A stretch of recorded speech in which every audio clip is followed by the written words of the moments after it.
পাঠ পড়ালেন, 3 জনের সেমিনার দিয়ে দিলেন, আর আমরা জন্মগ্রহণ করে কান্না করে পড়েই থাকি। সেই জন্য বলছি আমি অজ, আমার জন্ম হয় না, এইটা আগে অনুভব করতে হবে। তারপরে কর্ম, আমার কাজকর্ম তোমার কাজকর্ম কিন্তু এক নয়। কিন্তু তুমি শুধু অনুকরণ করতে চেষ্টা করছো। হ্যাঁ, লোকে জিজ্ঞাসা করে যে ভগবান এতগুলো বিয়ে করেছেন, বিয়ের সিরিজ। হ্যাঁ, আমি ছোট ছোট মেয়েদেরকে বলি এখনো হাত বাড়াবে, আই লাভ ইউ। এখনো কৃষ্ণ হাত টেনে নিয়ে একটা গোলাপ ফুল নিয়ে প্রতিদিন কৃষ্ণ ঠাকুরের সামনে আই লাভ ইউ কৃষ্ণ। তো কৃষ্ণ ঠাকুর এতগুলো বিয়ে করেছেন, আপনারা বিয়ে না করে ঘুরে বেড়াচ্ছেন কেন? যত প্রশ্ন করে। আমি বলি আমাদের জন্য আর রাখেননি, কৃষ্ণ সব বিয়ে করে। কিন্তু কৃষ্ণ বিয়ে করলো, রাসলীলা করলো, এমন নয় যে আমাদের মতো কামুক।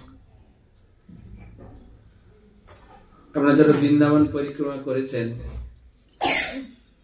এই পঞ্চকোশী পরিক্রমাতে একটা আছে জায়গা পানিঘাট, কাহিনী শুনেছেন কিনা?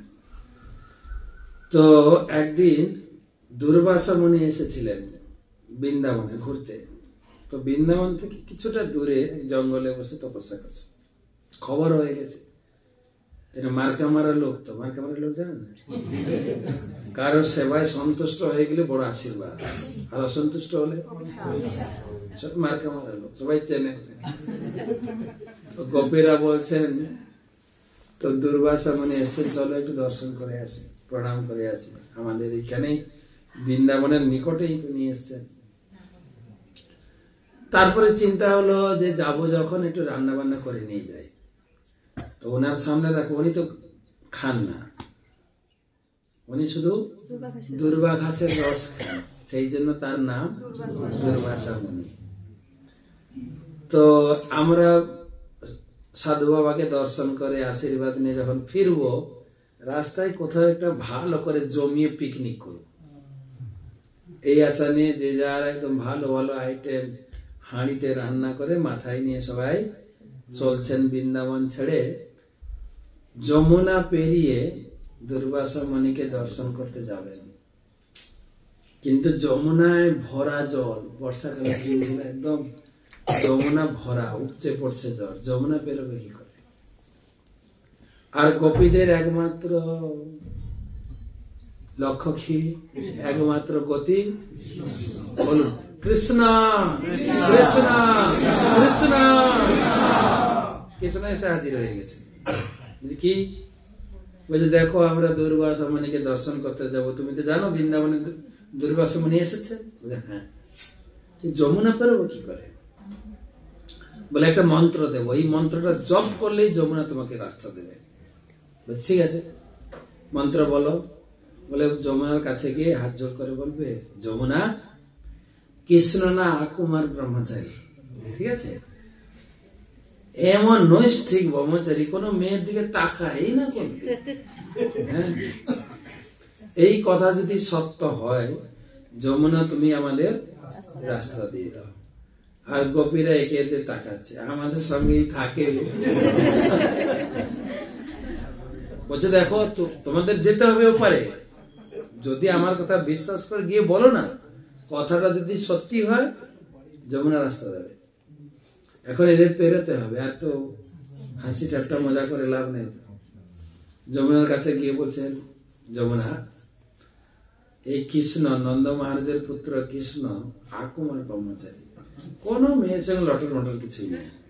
ঠিক আছে, একদম নৈষ্ঠিক, কোন মেয়ের মুখ দেখে নাই। যদি কথা সত্য হয় তাহলে তুমি রাস্তা দাও, আমরা ওপারে যাব। আর বলতে বলতে যমুনা দুভাগ হয়ে গেছে, রাস্তা দিয়েছে। এরা মাথা হাত দিয়েছে, বাবা কৃষ্ণ মিথ্যাবাদী, যমুনাও মিথ্যাবাদী। ব্যাপারটা কি? কিন্তু বলা যাচ্ছে না তো কিছু, চুপচাপ চলছেন। দুর্বাসা মুনির কাছে গিয়ে সামনে সমস্ত যে আহার্য দ্রব্য ঘরে বানিয়ে নিয়ে গেছেন, রেখেছেন, দুর্বাসা মুনিকে প্রণাম করেছেন, প্রার্থনা করেছেন। আর দেখতে দেখতেই দুর্বাসা খেতে শুরু করেছে। হাঁড়ি থেকে যা নিয়ে গেছিল সব খেয়েছে। সবাই তাকাচ্ছে,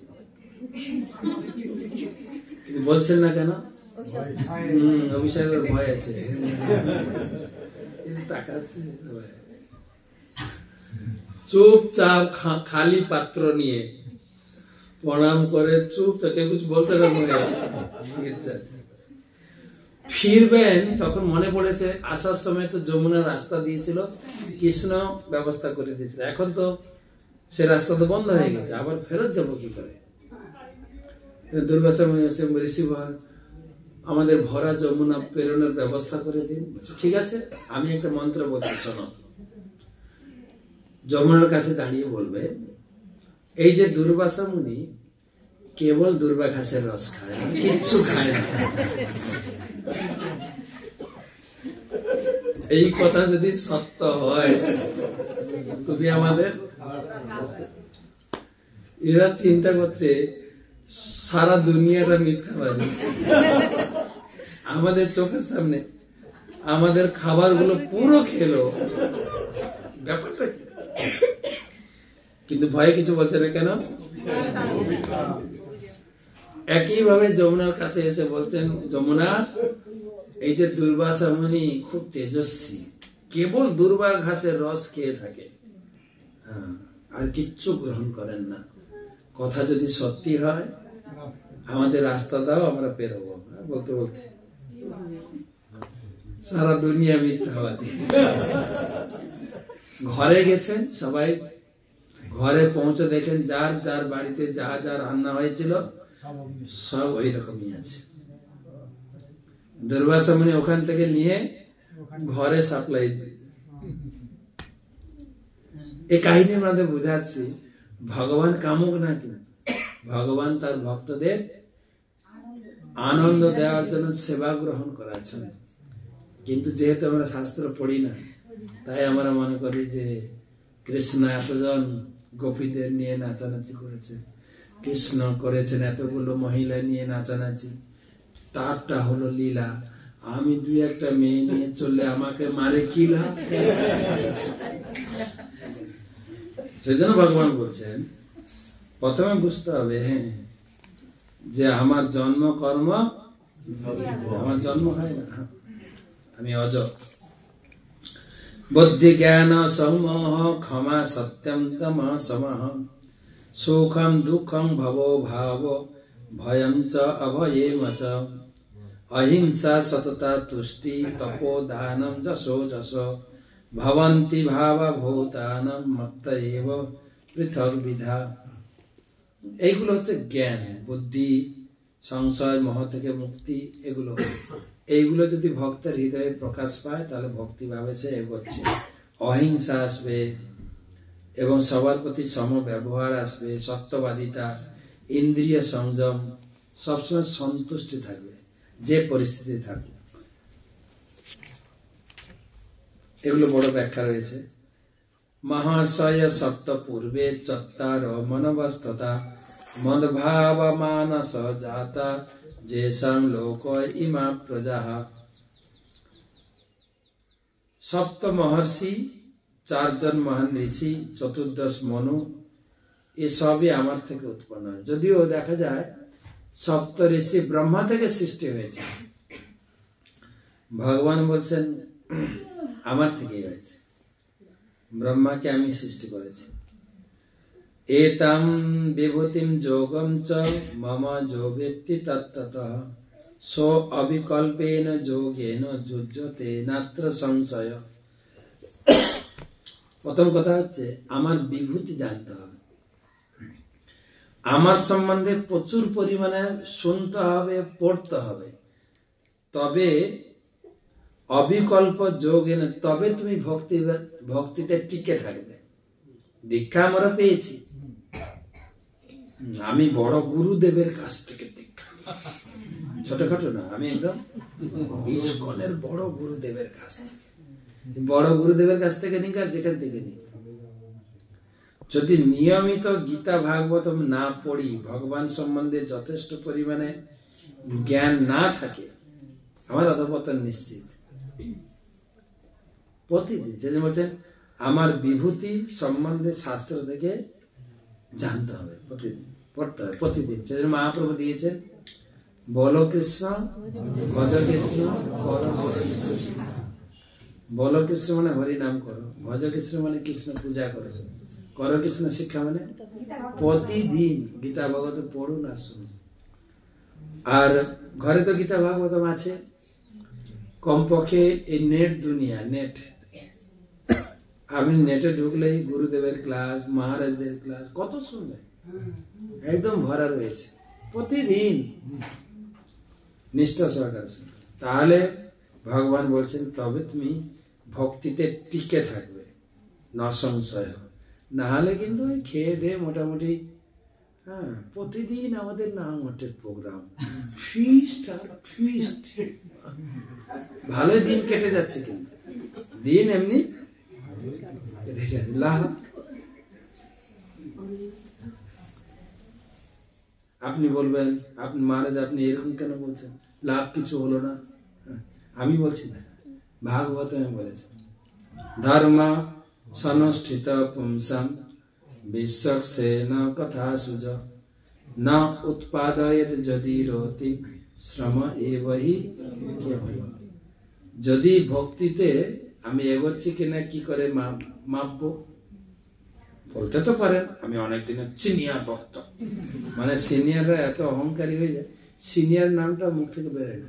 আমি অনেক দিনের সিনিয়র, তুমি আমাকে সম্মান দিচ্ছ না। কিন্তু আমি ভক্তিতে সিনিয়র হয়েছি কিনা তার মাপকাঠি কি? যেরকম আমার গায়ে কতটা জ্বর আছে, কি দিয়ে মাপবো? তাপ বলে দেবে তোমার 99, 100, 102 বা বলবে 98, তোমার জ্বর নেই, তাই না? বলে না। ভক্তি মাপা হচ্ছে আমি কি যতদিন থেকে ভক্তিতে এসেছি ধীরে ধীরে কি গীতা ভাগবতম শুনতে আমার আগ্রহ বাড়ছে, এটা শুনি না। যেটা 16 মালাটার দায়িত্ব, প্রতিদিন পাঠ শোনাটাও দায়িত্ব। চৈতন্য চরিতামৃতে লিখেছেন, কবিরাজ গোস্বামী লিখেছে, প্রভুপাদ দিয়েছে, নিয়মিত কেউ গীতা ভাগবতম না পড়ে অধঃপতন হবে। তাই ভগবান বলছেন কেউ যদি নিয়মিত এই আমার বিভূতি শাস্ত্র থেকে জানে, তাহলে সে অবিকল্প যোগ, মানে একদম নৈষ্ঠিক ভাবে ভক্তির পথে এগোচ্ছে। আমাদের বাংলায় একটা গান আছে, কখনো দেখিনি তারে, তার অল্প অল্প গল্প শুনেছি, গল্প শুনে অল্প অল্প তারে ভালোবেসেছি, আছে না? শুনতে হবে ভগবান সম্বন্ধে। রুক্মিণী দেবী কখনো বিয়ের আগে কৃষ্ণকে দেখেন? কোনদিন না। এখনকার দিনে মেয়েরা তো হোয়াটসঅ্যাপে আর মেসেজ করে দেখে ছবিটা পাঠাও না একটু, তখন এসব ছিল না, কোনদিন দেখেন। নারদ মুনি তার বাড়িতে আসতেন, নারদের টার্গেট ছিল এই মেয়েটাকে কৃষ্ণকে বিয়ে দেবো, টার্গেট রেখে কৃষ্ণের মহিমা কীর্তন করতেন। সেই সভায়, রাজসভায় রাজা সহ মহিলারা শুনতেন, তার ভিতরে রুক্মিণী দেবী আকৃষ্ট হয়েছে, দিয়ে তার বিয়ে ঠিক হয়ে গেছে। ভাগবতমে পড়বেন, তার দাদা বিয়ে ঠিক করেছেন শিশুপালের সঙ্গে, আর এদিকে কৃষ্ণের গুণ মহিমা শ্রবণ করতে করতে কৃষ্ণকে ভালোবেসে ফেলেছে। গল্প শুনে তারে আমি অল্প অল্প ভালোবেসেছি, দিয়ে লাভ লেটার লিখেছে। তবে হোয়াটসঅ্যাপ ছিল না, ইমেল ছিল না, ফেসবুক ছিল না, তাই ব্রাহ্মণকে মধ্যরাত্রে ব্রাহ্মণকে ডেকে চিঠিটা দিয়েছেন, তাড়াতাড়ি যান। কুন্ডিননগরে তার ঘর ছিল, কুন্ডিননগর থেকে অনেকটা, কুন্ডিননগর সম্ভবত মধ্যপ্রদেশে পড়ে। ওখান থেকে কৃষ্ণ ছিলেন কোথায়? দ্বারকাতে। ঘোড়া ছুটিয়ে ছুটিয়ে ব্রাহ্মণ পৌঁছেছে, লিখে দিয়েছে 2 দিন পরে বিয়ে। আমার বিয়ে ঠিক করেছেন আমার বড়দা, রুকম। তো অ্যাটলিস্ট বিয়ের আগে যেন আমাকে এখান থেকে হরণ করে আপনি তুমি নিয়ে যাবে। তোমাকে আমি কখনো দেখিনি, কিন্তু তোমার গুণ মহিমা শ্রবণ করতে করতে আমি আমার হৃদয়কে, হৃদয়ম তদিদম মাধব নাকি আছে না, কারে কি লিখে না আপনারা জানেন, আমার হৃদয়টা তোমাকে কি হৃদয়ম তদিদম। আমি বিয়ে করি না, কারে তো লিখলে হবে না, হৃদয়টাকে দিতে হবে। তো আমার হৃদয় দিয়ে দিয়েছে। তো তুমি হচ্ছে সিংহ, আমি হচ্ছে সিংহের খাবার। কোথাকার শিশুপাল শিয়াল এসে আমাকে নিয়ে যাবে? তো দয়া করে, যদিও তোমার সেবা করার আমি যোগ্য নই, আমার প্রার্থনা তুমি আমাকে গ্রহণ করবে। আর চিঠি পেয়েই দিন শেষ, কৃষ্ণ ওখান থেকে ছুটা শুরু করেছে। ঠিক আছে, কৃষ্ণ এসছেন, এদিকে বিয়ের দিন, একদম বিয়ের দিন, অধিবাস হয় না, অধিবাস। তারপর গ্রাম্য দেবতার কাছে পুজো দিতে চায়, গ্রাম্য দেবতার কাছে আছে না, প্রত্যেক গ্রামে একটা গ্রাম্য দেবতা আছে, শীতলা মাতা, শিব ঠাকুর, কালী মা, বিষ্ণু ঠাকুর। বংশে না, বংশে বলছে না, এক একটা গ্রামে বারোয়ারি মন্দির বা গ্রাম্য দেবতা বলে। দেখবেন বছরে একবার সেই বারোয়ারি মন্দিরে মহোৎসব হয়, 3-4 দিনে বা একদিনের অনুষ্ঠান হয়, সবাই গ্রামের লোক মিলে খুব বড় করে অনুষ্ঠান করে। আমাদের গ্রামে ছিল শীতলা মাতা। তো তাদের গ্রাম্য ঠাকুর ছিলেন দুর্গা মাতা।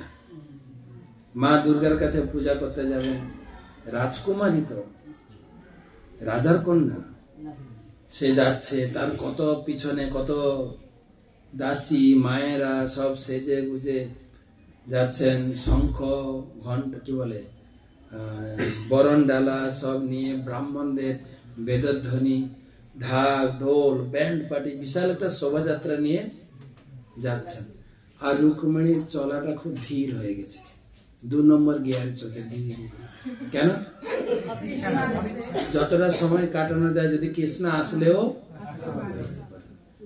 ওখান থেকে ঘুরে এলেই তো বিয়ে হয়ে যাবে, যতটা সময় ধীরে ধীরে।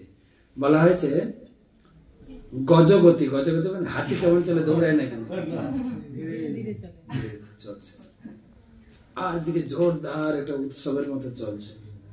দুর্গা মন্দিরে পৌঁছেছেন, মা দুর্গার পূজা করেছেন, দুর্গা পূজা করেই কৃষ্ণকে পেয়ে গেল। কয়েকদিন আগে গুরুমাজ একটা মেসেজ পাঠিয়েছেন, রুক্মিণী দেবী দুর্গা মন্দিরে গিয়ে মা দুর্গার কাছে প্রার্থনা করছেন, কাত্যায়নী মহামায়ে মহাযোগিন্নধীশ্বরী নন্দ গোপ সুতম দেবী পতিং মে কুরুতে নমঃ। হে দেবী কাত্যায়নী, তোমার কাছে এই বিশেষ প্রার্থনা, তুমি কত বড় একটা বর নিয়ে বসে আছো শিব ঠাকুর, তো আমি তোমার কাছে এই প্রার্থনা করি, নন্দ মহারাজের পুত্র কৃষ্ণকে যেন পতি রূপে লাভ করতে পারি। পূজা করছেন দুর্গা, মা লক্ষ্মীকে, সরস্বতীকে, কার্তিককে, গণেশকে আলাদা আলাদা করে অ্যাপ্লিকেশন দিয়েছেন। অ্যাপ্লিকেশনটা একই, কিন্তু কি একই, কৃষ্ণ যেন আমার হাজব্যান্ড হয়, কিন্তু আলাদা আলাদা করে দিতে আছে। দিয়ে এবার পূজা তো হয়ে গেল, এবারে তো বিয়ের পিড়িতে ঢুকলেই বিয়ে। আসার সময় আরো গতি কমে গেল, এবারে 1 নম্বরে চলছে।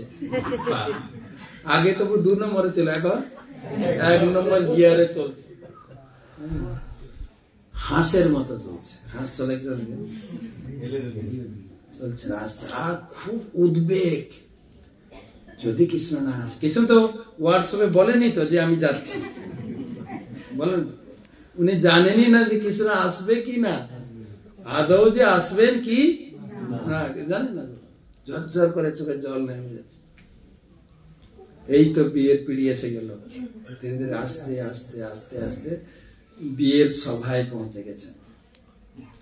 তার উদ্বেগ সইছে না, ঠিক আছে, এত বড় যখন বিয়ের পিড়িতে ঘোমটা থাকে, এখন তো ঘোমটা থাকে না, এখন হাসে দেখি। কয়েকদিন আগে একটা বিয়েতে ছিলাম, ব্রাহ্মণ মন্ত্র পড়ে যাচ্ছেন আর এদিকে ছেলে মেয়ে গল্প করি।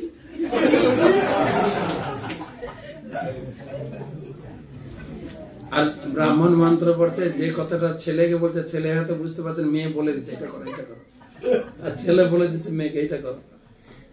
বাবা তোমাদের দেখছি খুব মজায় আছে।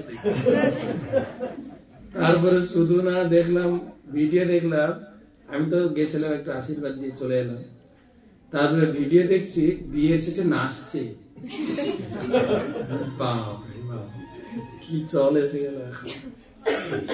যাই হোক, উদ্বেগ, এত বড় ঘঙ্গট, ঘঙ্গট বলে না কি বলে, ঘন্টা বা ঘঙ্গট, উদ্বেগ আর সইছে না। সত্যি কি এই সভায় কৃষ্ণ এসছে? তখন ঘোমটা একটু তুলে দেখছেন কৃষ্ণ। এই যে অল্প একটু ঘোমটা তুলেছেন, ওই অল্প একটু ঘোমটার আড়াল থেকে রুক্মিণীদের মুখমণ্ডল এত সুন্দরী। তখনকার দিনে মেয়েরা রাস্তায় নামতো না, মেয়েদের মুখ সূর্য দেখতে পেতেন না, অন্ধকার থাকে। এত সুন্দরী রাজসভায় যারা রাজকুমাররা এসেছিলেন, বিয়ে তো করতে এসেছিলেন শিশুপাল, তার বরযাত্রী ছিল তো, রাজার বরযাত্রী মানে সব রাজারা এসেছিল, রাজকুমাররা এসেছিল, সব এসেছিল।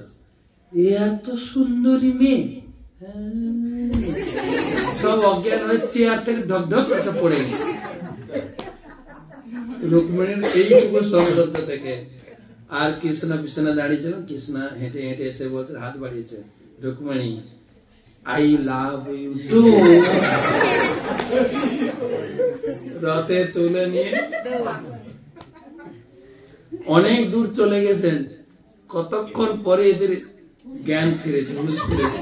আরে এখান থেকে ছিনতাই হয়ে গেছে, তো হাইজ্যাক হয়ে গেছে, ছুটো ছুটো ছুটো ছুটো, কিছু অনেক দূর। তখন রুক্মিণী বলেন, আমি রথ চালাচ্ছি, তুমি যুদ্ধ করো। রাজকুমার তো যুদ্ধ বিদ্যাও, রথ চালা, বড় বড় বাড়ির মেয়েরা গাড়ি চালান, হ্যাঁ ও গাড়ি চালাবে না কেন, উনি রথ ধরলেন, যুদ্ধ হলেন। হ্যাঁ জাস্ট আমি পয়েন্টে ছিলাম, শ্রবণ করতে। রুক্মিণী দেখিয়ে দিয়ে গেছেন শ্রবণ করতে, শ্রবণ প্রতিদিন অনলাইন।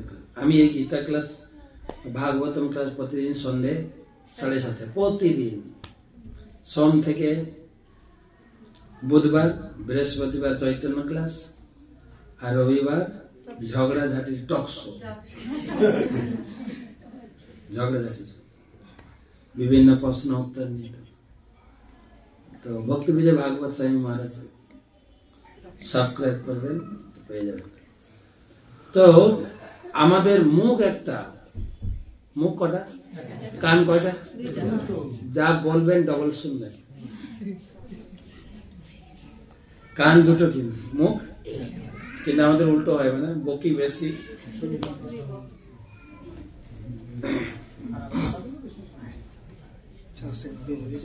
তো যারা ভক্তি শাস্ত্রী করেছেন, উপদেশ আমি তো একটা পাতলা বই আছে, ওখানে 8ম শ্লোকে দেখবেন প্রভুপাদ লিখেছেন, ভক্তদের প্রাথমিক স্তরে, ওখানে যাবে সব নিয়ে, ভক্তদের প্রাথমিক স্তরে প্রচুর শ্রবণ করতে হবে। আমাদের শ্রবণ করতে হবে, শ্রবণ করতে করতে শ্রবণ দশা, দশা লিখবে, দশা, শ্রবণ দশা। শুধু শ্রবণ করলে হবে না, যা শুনছি সেখান থেকে কিছু কথা আমাকে নোট করে নিতে হবে। বরণ, এই কথাগুলো ভালো লাগছে, এই কথাগুলো আমি জীবনে বরণ করে নয়। শ্রবণ দশা থেকে বরণ দশা, বরণ দশা, ঠিক আছে, বরণ, কিছু কথা ওখান থেকে আমি নেব। বরণ দশা, বরণ দশার পরে সেটা জীবনে প্রয়োগ করার জন্য স্মরণ করব, স্মরণ দশা। কটা দশা হলো? প্রথমটা ছিল শ্রবণ দশা, বরণ দশা, তারপরে স্মরণ, স্মরণ, স্মরণ দশা। আর এই স্মরণ করতে করতে ভগবানকে লাভ করব, সেই দশাকে বলে সম্পত্তি দশা। মেন সম্পত্তি ভগবান। তার 4টে দশা, শ্রবণ দশা, বরণ দশা, স্মরণ দশা, সম্পত্তি দশা। তা আমরা তো দীক্ষা নিয়েছি, আমরা এই যদি সবকিছু সম্পত্তি না লাভ করে আমাদের জন্য আরেকটা দশা বানানো হয়েছে, মরণ দশা। তো শুনতে হবে। ভগবান এবারে বলছেন মূল জ্ঞান। 4টি শ্লোক, 8, 9, 10, 11 এই 4টি শ্লোককে বলে চতুশ্লোকী গীতা। পুরো 700 শ্লোকে যা বলা হয়েছে এই 4টা শ্লোকে আছে। জানো না, আগেকার দিনে জ্বর ব্যাধি হলে, কাশি হলে, কফ হলে কি করে? এই বাসক পাতার রস আনো, ওই গাছের ছাল আনো, একটু মধু মিশাও, একটু চিনি মিশাও। এখন কিছু না, কিন্তু ক্যাপসুল আনবে, সব নিয়ে একটা ট্যাবলেট বা বডির ভিতরে ঢোকানো আছে। ঠিক সেই রকম পুরো 700 শ্লোক এই 4টা শ্লোকে আছে। একদম সেই জন্য এই জ্ঞানটা হচ্ছে উন্নত জ্ঞান। শুরু করছি। अहं सर्वस्य प्रभवो मत्या सर्वं प्रवर्तते इति मत्या भजन्ते मां बुधा भाव समन्विता। ভগবান বলছেন আমি হচ্ছি সব কিছুর মূল আমি। অহম, অহম মানে আমি, সর্বস্ব প্রভব, মত্য সর্বম আমার থেকে উপরে আর কেউ নেই। এই কথা যিনি জানতে পারবেন তিনি ভজন করতে পারবেন। জ্ঞান সমন, বুধা ভাব সমন্বিত মানে ভজন করতে হবে জ্ঞান সমন্বিত হবে। সেজন্য আমাদের ইস্কন রয়েছে, দীক্ষা নিতে আসছো, আগে গীতা পড়েছ, শিক্ষা, শিক্ষার পরে পরীক্ষা, পরীক্ষার পরে দীক্ষা। বাবা, ইস্কনের কি নিয়ম! অন্যান্য জায়গায় এগুলো নাই তো, গীতায় বলছেন বাবা। ভালো করে জেনে দীক্ষা, না হলে 2 দিন দীক্ষা নেয়, ফ্যাশন মতো দীক্ষা নিয়ে তারপরে মাঝে মাঝে খেতে ইচ্ছা করছে। জ্ঞান হয়নি তো, জ্ঞান হলেই না। তবে আর যিনি জানতে পারবেন কৃষ্ণই সবকিছুর মূল, ও ভজন না করে থাকতে পারবেন, সেটাই ভগবান বলছেন। আর যিনি ভজন, আমি বললাম আমি ভজন করছি, প্রমাণটা কি? আবার মাপকাঠি দিয়েছি। আমি যে ভজন ভালো করে করছি প্রমাণটা কি? একই কথা বলছেন ভগবান। মচ্চিত্তা মদ্গত প্রাণা বোধয়ন্ত পরস্পরম কথয়ন্তশ্চ মাং নিত্যং তুষ্যন্তি চ রমন্তি চ। তুমি যে ভজনে উন্নত হচ্ছে, প্রমাণটা কি? না আমার ভক্তরা যেখানে জড় হবে আমার সম্বন্ধে আলোচনা করবে আর শুনবে। মচ্চিত্তা মদ্গত প্রাণা, যারা আমাদের মন আর প্রাণ অর্পণ করেছেন, কথয়ন্তশ্চ মাং নিত্যং, আমার কথা ছাড়া আর কিছু কথা বলবে না, আমার কথা। তার মানে আমাদের বলা আর শোনা, আর কিছু না। যেরকম একজন স্টুডেন্ট আরেক স্টুডেন্টের সঙ্গে দেখা হলে কি আলোচনা করে? কি রে, তোর আজকে নোটটা হয়েছে? সামনে বোর্ড পরীক্ষা আসছে, কি রেডি করেছে? তো একটা নোট দেয় না? স্টুডেন্টের সঙ্গে লেখাপড়া আলোচনা। একটা রিক্সা ড্রাইভার কয়টি মারলি? একজন ড্রাইভারের কথা আলোচনা। একজন ব্যবসায়ী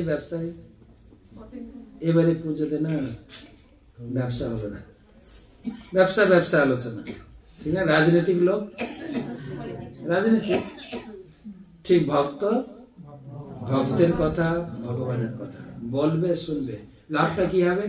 তুষ্যন্তি মানে সন্তুষ্ট। আপনার কাছে দুটো কথা শুনে না আমার প্রাণটা জুড়িয়ে।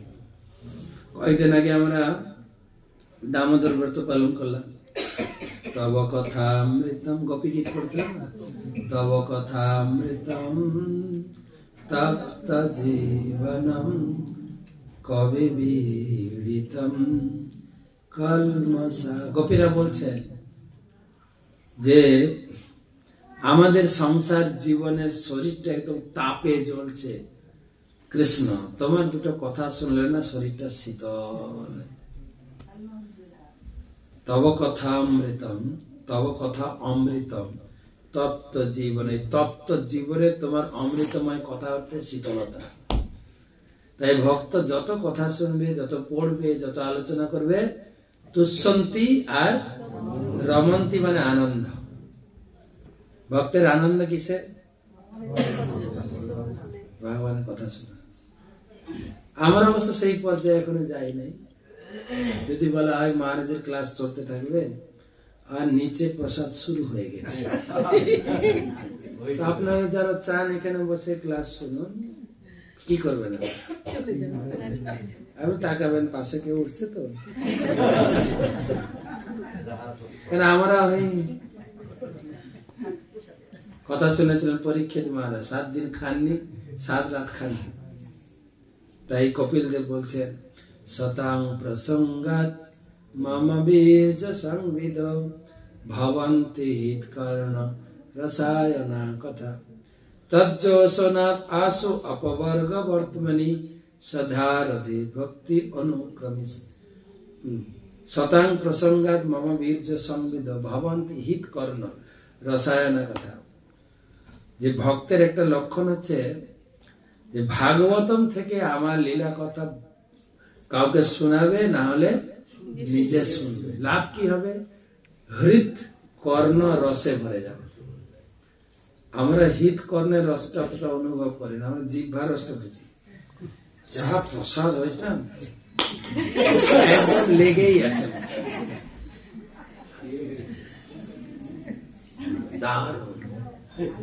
কিন্তু এই জিহ্বার রস এখন আমরা খাবো, 1-2 ঘন্টা পরে আবার খিদা লাগবে, 1-2 ঘন্টা লাগুক।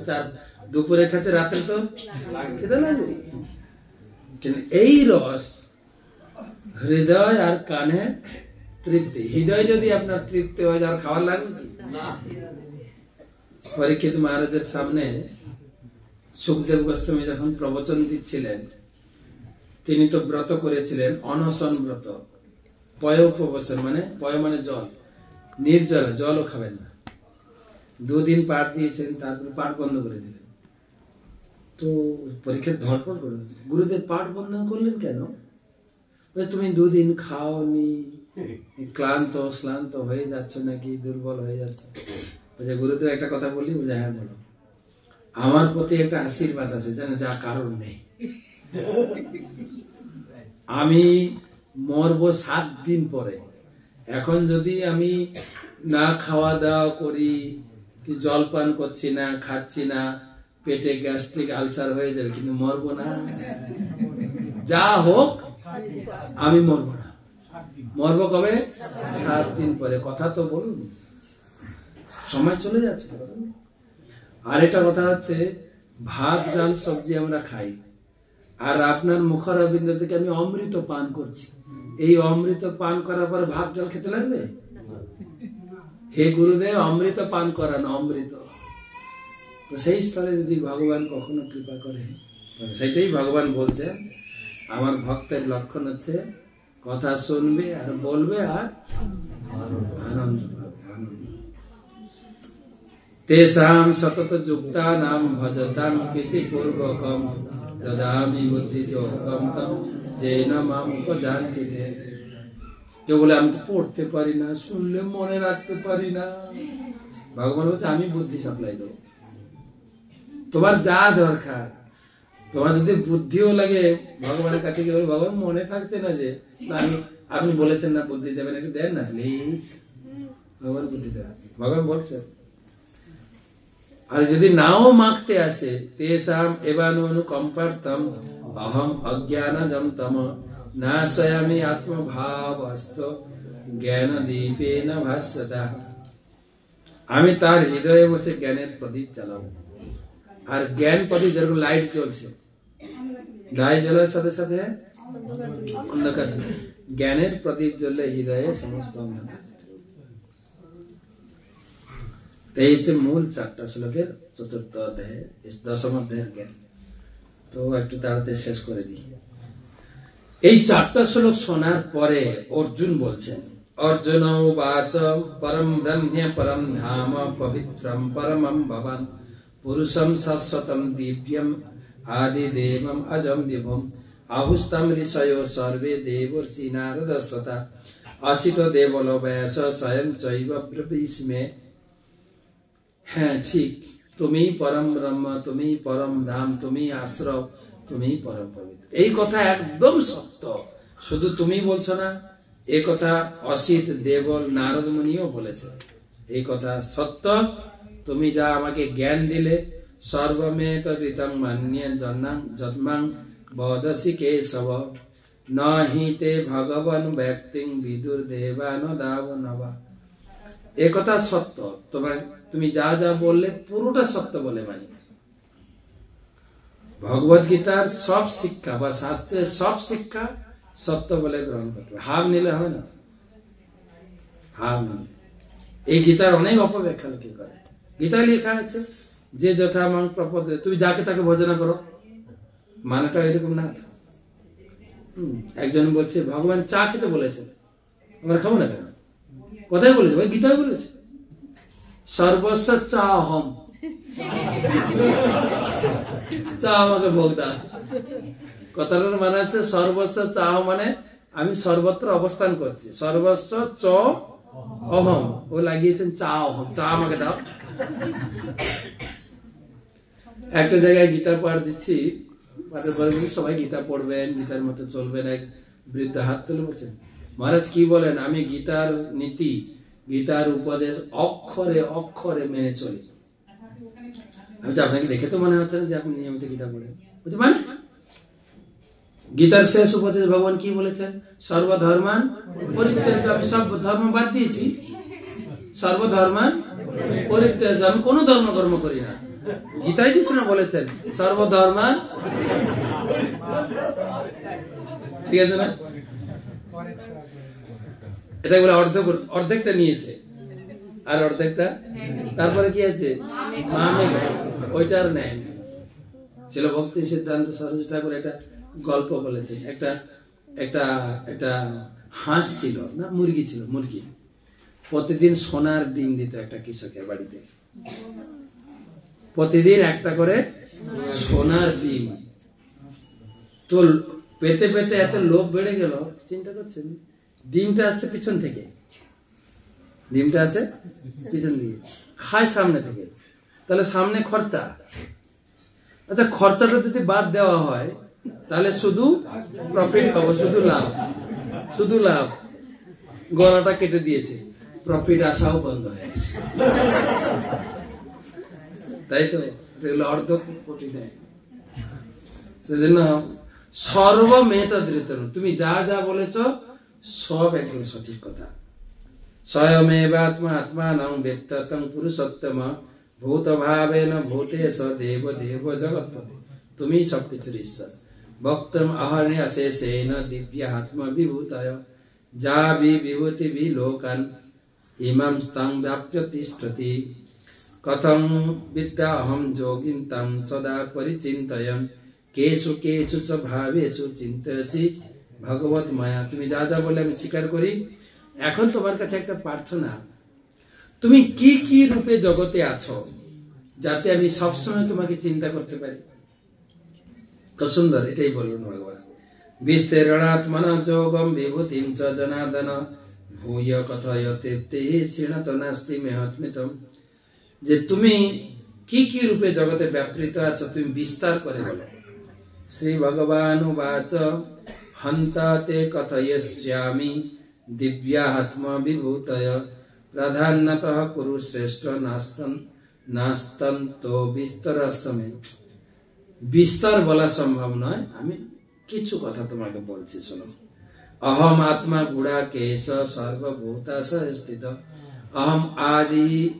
অহম আদিশ্চ মধ্যচ্চ ভূতানামন্ত এব।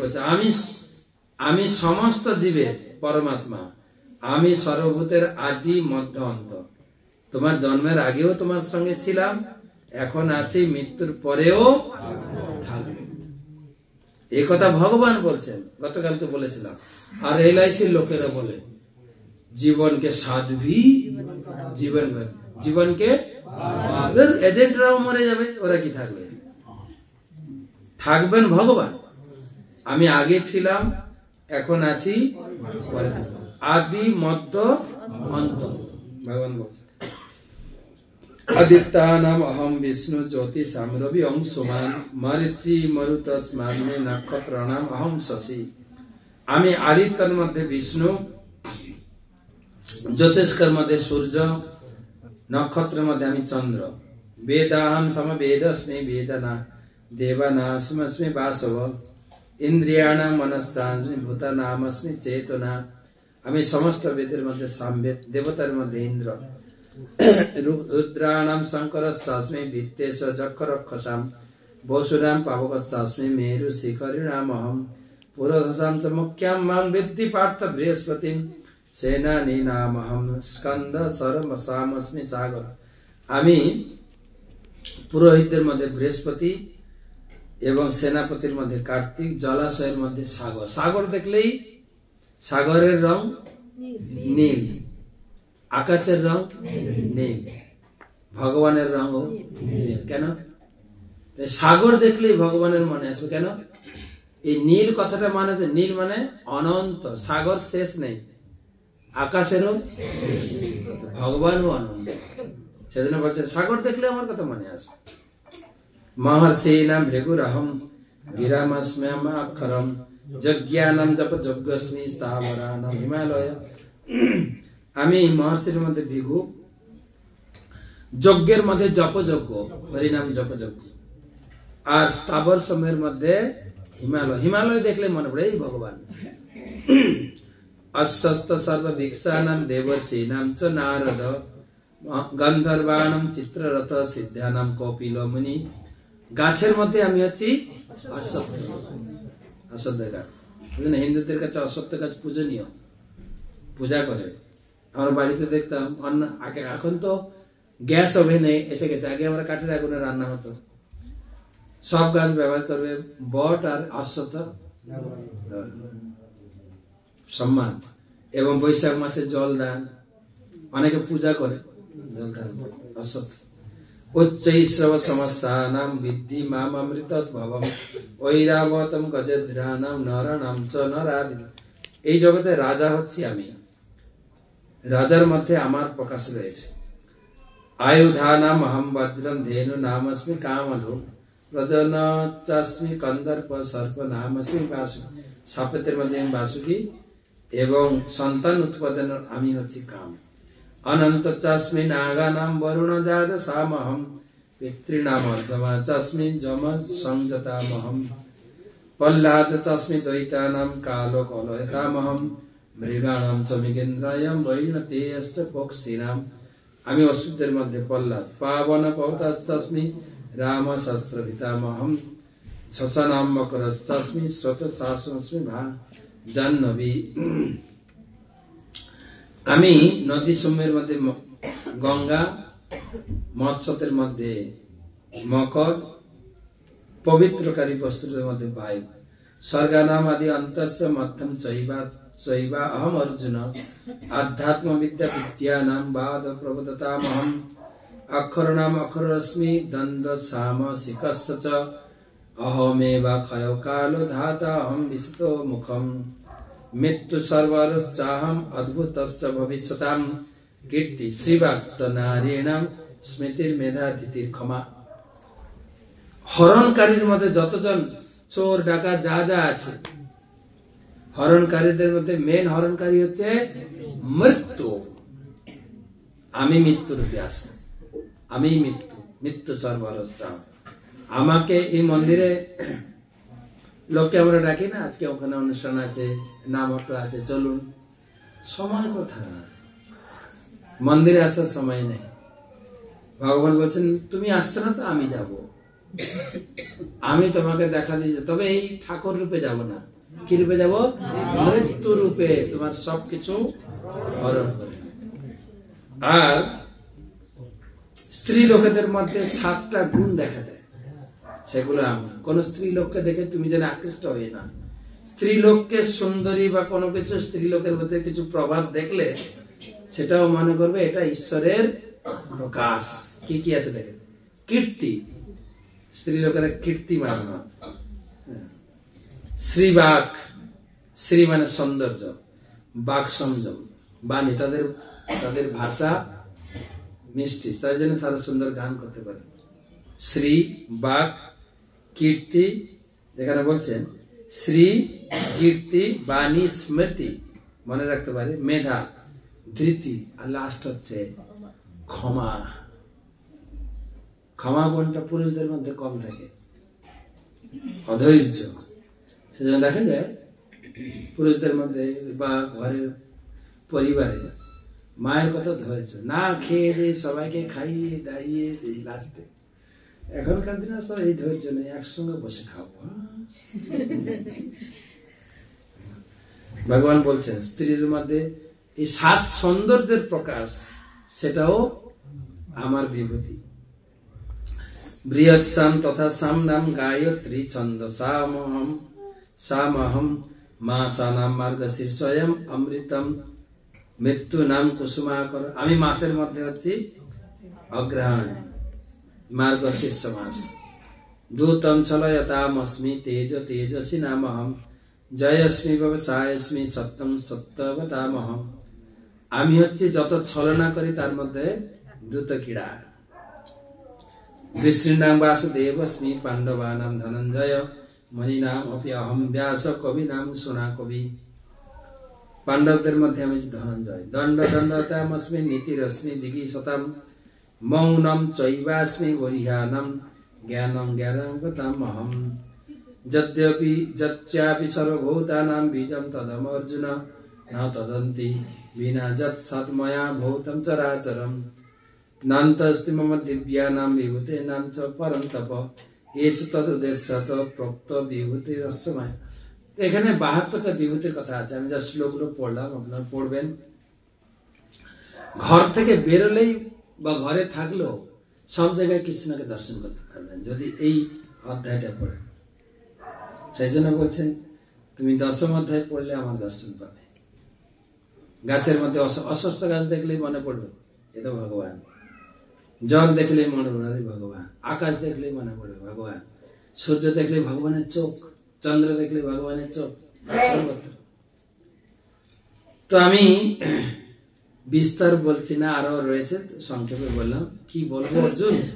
যত যত বিভূতি মত সত্যম শ্রীমৎ উর্জিত মে বাবা তৎ এব গচ্ছতম মম তেজংস সম্ভবম। জগতে যত ঐশ্বর্য দেখবে, কারোর ভিতরে খুব বুদ্ধিমান লোকটা, সে বুদ্ধিটা হচ্ছে আমি। কোন শক্তিমান লোক, সেই লোকটা সে হচ্ছে আমি। যা যা ঐশ্বর্য দেখবে সেখানে আমার অংশ প্রকাশ হয়েছে। অথবা বহু নৈতে না কিং জ্ঞাতে না তব অর্জুন বিষ্টবাহ মিদম কৃষ্ণম একাংশেন স্থিত। কি বলবো অর্জুন, আমি এক অংশ দ্বারা এই জগতে এই প্রকাশ করেছি। এখানে 10ম অধ্যায় সমাপ্ত। ভগবান এখানে শোনালেন, আর 11শ অধ্যায়ে দেখাবেন। অর্জুন বলবেন তুমি তো লেকচার দিলে, অডিও ক্যাসেট, ভিডিওটা একবার দেখাও, কালকে আলোচনা হবে। কালকে তো মনে হয়, কালকে কি বার? কালকে তো মনে হয় রবিবার এসে যাবে, মনে হয় রবিবার। তো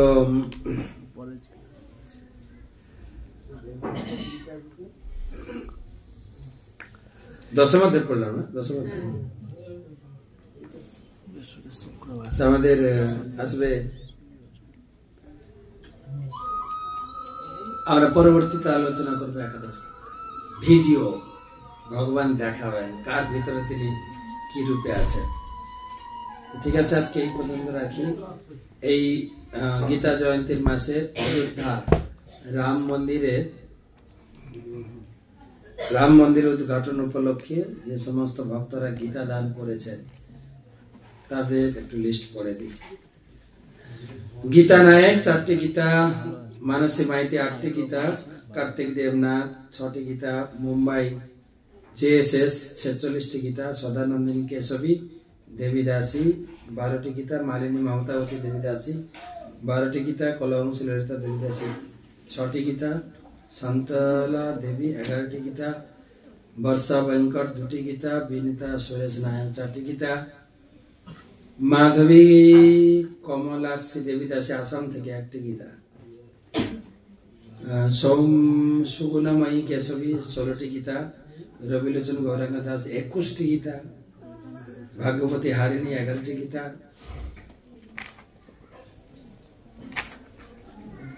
জয়দা রুক্মিণী দেবী দাসী 108টি গীতা, প্রিয় সখী চিত্রলেখা দেবী দাসী 3টি গীতা, মহেশ্রদ্ধায় 108টি গীতা, কৈরব চন্দ্রিকা দেবী দাসী 40টি গীতা, নিষ্ঠাবতী দেবী দাসী 2টি গীতা, শ্রীধাম মালিক 4টি গীতা, তুষার শর্মা 4টি গীতা, সুরেশ্বর নিমাই দাস 1টি গীতা, সুচি শ্রেষ্ঠ গৌর দাস 51টি গীতা। এই পর্যন্ত। তো সবাইকে অশেষ ধন্যবাদ, ভালো থাকবেন, সুরক্ষিত থাকবেন, শুভরাত্রি।